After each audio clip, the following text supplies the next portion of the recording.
Donc on a fait une introduction tout à l'heure où j'ai rappelé quelques notions élémentaires.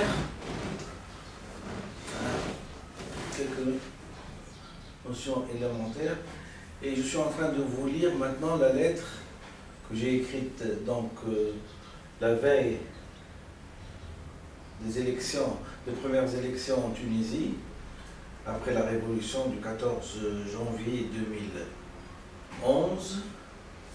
Et j'en étais sur le problème de la confiance. On ne doit faire confiance dans ce monde qu'à des gens cultivés, intègres, scientifiques, ayant le sens du symbole. Ne pas le faire, c'est débiliter tout un peuple vers un quotient équivalent à celui qui les dirige. Voilà l'histoire de la stagnation de notre civilisation. Docteur Benfissa Ahmed. À monsieur le ministre de la Défense nationale. Donc c'est sérieux. À monsieur le général Rachid Ammar, chef de l'état-major de toutes les armées. À monsieur le procureur général du tribunal militaire de Tunis. Soit dit en passant, puisque je suis en train de parler de du général Rachid Ammar, chef d'état-major de toutes les armées, c'est d'abord une gratitude et une reconnaissance que je lui dois en tant que Tunisien, faisant partie de la société civile et donc non pas de la société dirigeante de l'ancien régime. Il y a une différence très nette. C'est monsieur qui a eu le réflexe de ne pas tirer sur la foule et je ne sais pas si c'est dans un sursaut spontané d'humanité qu'il a compris qu'il fallait être du côté du peuple. Et c'est grâce à lui que la révolution d'abord a réussi, avec un minimum de casse, pas eu de mort en Tunisie. C'est pas comme en Libye où ça fait 8 mois que Kadhafi, le dictateur, est en train de tirer sur la foule, est en train de tirer sur le peuple, hein, et de tuer son propre peuple, des milliers de morts. Des milliers, ça ne s'est pas passé comme en Syrie, où ils n'ont pas encore fait trébucher leur dictateur aussi, de surcroît médecin. Il paraît qu'il est ophtalmologiste. C'est un sacré morceau, ce monsieur. Alors, le général Rachid Ammar a compris, et c'est lui qui nous a sauvés, hein, des dents sanguinaires de monsieur Zine Abidine Ben Ali. Je ne sais pas. Alors, je continue. Donc, à monsieur le ministre de la Défense nationale, à monsieur le général Rachid Ammar, chef de l'état-major de toutes les armées, à monsieur le procureur général du tribunal militaire de Tunis. Vous avez remarqué déjà que je n'étais plus dans le monde du civil et que je suis passé dans un cran un peu plus grand. Je m'adresse en tant que militaire, puisque j'ai fait mon service militaire et j'ai travaillé en tant que lieutenant, comme lieutenant médecin à la caserne de Ras Jdir, et j'ai travaillé même à l'hôpital militaire. D'ailleurs, c'était à l'occasion des événements de Gafsa sous l'autre dictateur, sous le dictateur Bourguiba, je pense. Hein. Oui, c'est des événements de Gafsa. Toujours des problèmes entre Arabes où on se tire dessus. Allez. Alors, procès contre. Donc, je m'adresse à ces trois éminents personnes en qui j'ai confiance. Et si je me suis adressé aux militaires, c'est que je ne peux plus. Je n'ai pas fait recours au civil, donc il y a une raison pour ça. Procès contre l'instance juridique civile lors de la présidence de Ben Ali. Oui, j'ai tenu à faire un procès contre la justice civile en Tunisie. Le terme même de justice, hein, est trop fort pour cette institution qui ne sert à rien. qui ne sert à rien, ils n'ont aucun pouvoir, bien sûr, sur Ben Ali. Hein, c'était le dictateur qui rendait justice. Et c'est l'effet du prince à chaque petit pas de la justice. C'est lui qui avait d'abord droit de vie et droit de mort sur le peuple, droit de prison ou de libération sur le peuple, droit de torture ou de non-torture sur le peuple, droit de censure ou de non-censure sur le peuple. Hein? C'est quelqu'un, c'est une personne qui se croyait investi d'un droit divin, hein? Et où on était, il nous a tellement désymbolisé, hein, que la révolution bénite est arrivée et que les gens se sont mis debout.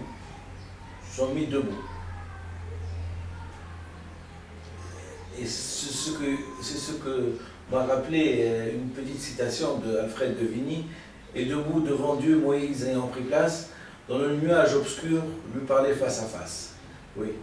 Et cette verticalité de l'être humain à parler avec son semblable, d'homme digne à un autre digne, elle est arrivée à la Révolution. 54 ans durant, on a marché à quatre pattes. Hein? On ne pouvait même pas regarder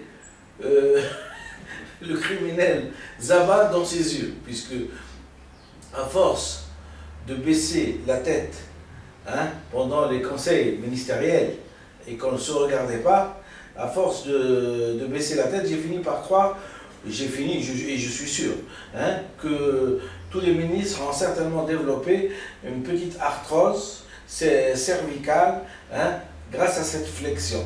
On se regardait. L'essentiel, ce n'était pas de diriger, ni de faire progresser le pays. Non, c'était d'accepter les ignominies de ce monsieur. Et surtout de conserver la place. Parce que la place, le moi, hein? Bon, passons.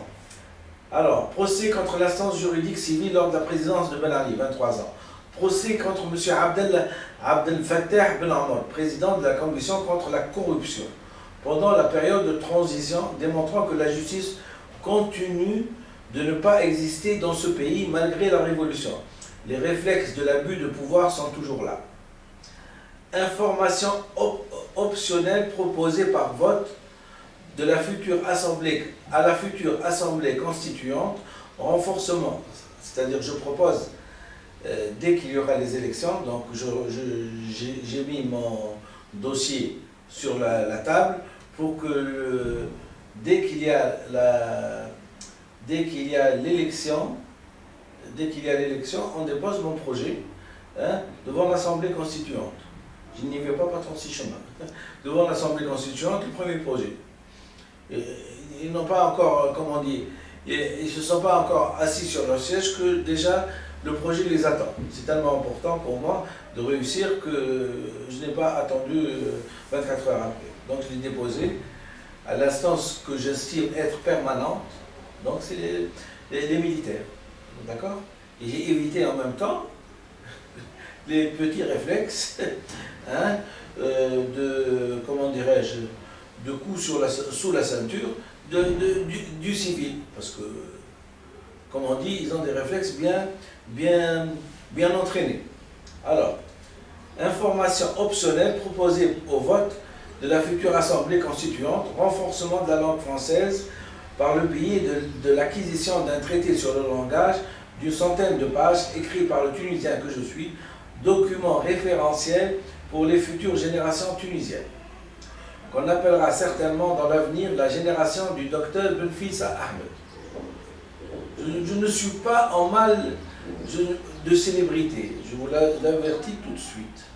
Hein, je ne suis pas en mal de célébrité, mais je revendique un droit que j'ai acquis, puisque je suis le seul, et je sais que c'est bénéfique pour mon peuple, donc j'essaie de mettre mon nom, ce qui est tout à fait normal.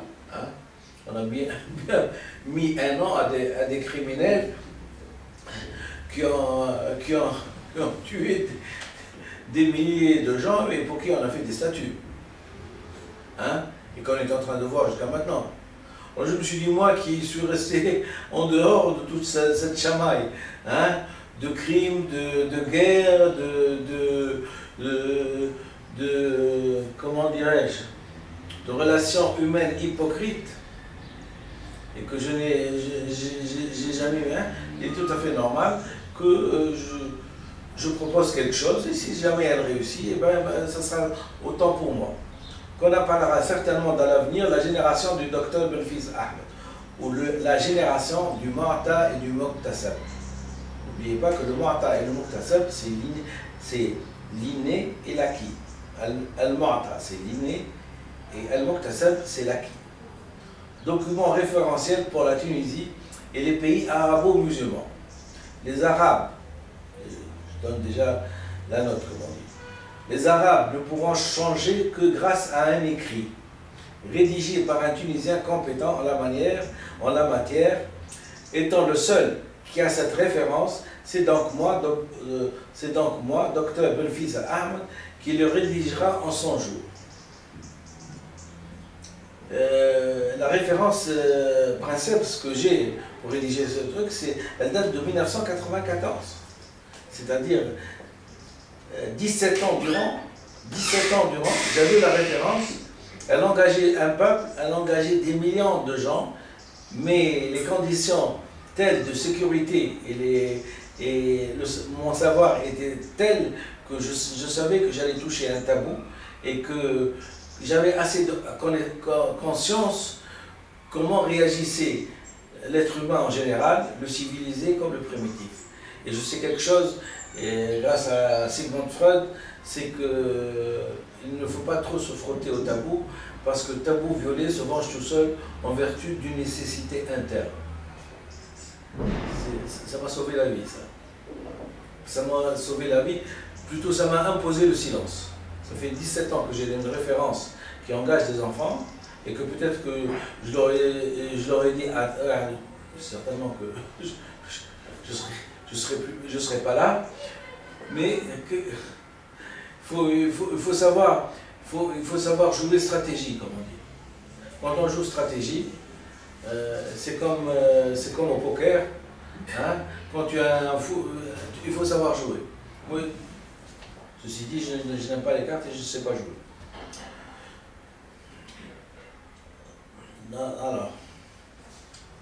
Alors, document référentiel pour la Tunisie et les pays arabo-musulmans. Les Arabes pourront changer que grâce à un écrit rédigé par un Tunisien compétent en la matière, étant le seul qui a cette référence. C'est donc moi, docteur Belfils Ahmed, qui le rédigera en 100 jours. Donc nous sommes en train de donner la proposition de rédaction d'un traité pour la future assemblée constituante qu'on votera demain. Pendant cette période de transition, je suis en train de décrire la période de transition parce que si je vous dis que j'ai la référence, j'ai le document référentiel qui est inscrit dans mon esprit depuis 1994, il va sans dire que pendant la Révolution, il y était aussi. Et les gens, et je l'ai proposé au premier gouvernement après la Révolution et au deuxième gouvernement et au troisième gouvernement. Ce qui fait que, hein, comme ils ont fait la sourde oreille, je me suis dit, il vaut mieux que je n'insiste pas. Parce que il faut savoir s'arrêter là où c'est permis. Alors maintenant, je suis en train de, puisque je profite de ce petit écart où la période de transition est terminée et où nous sommes la veille des élections, et donc dans la journée de réflexion, donc le pouvoir du gouvernement transitoire est un peu diminué. Je vais leur dire leurs 4 vérités en face, puisqu'ils n'ont pas fait appel à moi. D'accord? Alors.